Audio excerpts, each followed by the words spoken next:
How to show 18 plus content on Telegram. Hey guys, so in today's video, I'm going to show you how to view or unlock 18 plus content on Telegram.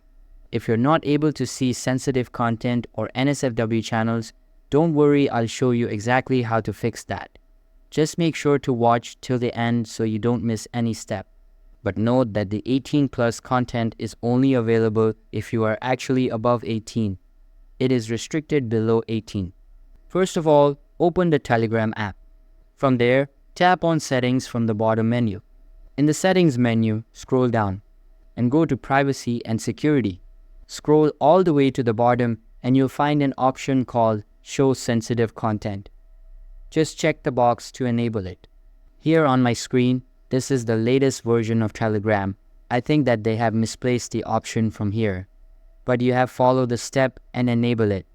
And that's it. You'll now be able to view any 18 plus or sensitive content that was previously hidden from you, including channels that post such content. If this helped you out, don't forget to hit the like button and subscribe for more useful Telegram tricks. See you in the next one.